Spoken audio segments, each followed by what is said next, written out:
ఖచ్చితంగా twin pregnancy వచ్చేలాగా మనకి ట్రీట్మెంట్ ఆప్షన్స్ ఏమున్నాయి? సో యూజువలీ మనం చేసే ట్రీట్మెంట్స్ రెండండి. ఒకటి గర్భసంచి లోపలికి మనం కణాలు ఎక్కించే పద్ధతి అంటే IUI ట్రీట్మెంట్ చేస్తాము. రెండోది IVF ట్రీట్మెంట్ అంటే శరీరం నుంచి ఎగ్స్ తీసి హస్బెండ్ స్పర్మ్ తో కలిపి బేబీని ఫామ్ చేసి మనమే గర్భసంచిలో పెడతాం. సో IUI ట్రీట్మెంట్ వల్ల మనము అండం పెరిగి విడుదలయ్యే టైంకి కణాలు అందుబాటులోకి తెస్తాం కాబట్టి ఎగ్ అండ్ స్పర్మ్ కలవడానికి ఛాన్సెస్ ఇంప్రూవ్ చేస్తాం. సో ఎప్పుడైతే ఒక ఎగ్ కన్నా ఎక్కువ పెరిగినప్పుడు అంటే 2 ఫాలికల్స్ పెరిగినాయి, 2 ఎగ్స్ ఒకటేసారి రిలీజ్ అయినాయి, అప్పుడు మనకి ట్విన్ ఛాన్సెస్ అనేవి కొంచెం పెరుగుతాయి. సిమిలర్గా IVF ట్రీట్మెంట్లో మనము ఎగ్స్ తీసి స్పర్మ్తో కలిపి బేబీని రెడీ చేసుకున్న తర్వాత 2 బేబీస్ని ట్రాన్స్ఫర్ చేస్తే 2 అతుక్కుంటే మనకు ట్విన్ వచ్చే ఛాన్స్ అనేది ఉంటుంది. బట్ ఏ ట్రీట్మెంట్లో కూడా గ్యారంటీగా మనకి ట్విన్ వచ్చేది అనేది మన చేతిలో ఉండదండి.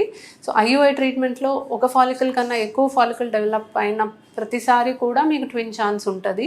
అండ్ IVF ట్రీట్మెంట్లో 2 ఎంబ్రియోస్ మనం ఎప్పుడైతే ట్రాన్స్ఫర్ చేస్తామో అప్పుడు కూడా మీకు ట్విన్ వచ్చే ఛాన్స్ ఉంటుంది. న్యాచురల్గా మీరు ప్రెగ్నెన్సీ వచ్చిన దాంతో పోలిస్తే IUIకి కొంచెం ఎక్కువ ఛాన్స్ ఉంటుంది. యాక్చువల్లీ చెప్పాలి అంటే ట్విన్ ప్రెగ్నెన్సీకే కాంప్లికేషన్స్ ఎక్కువ అండి. సింగిల్గా ఉన్నప్పుడు బేబీ హెల్దీగా పుట్టడానికి ఎక్కువ ఛాన్సెస్ ఉంటాయి.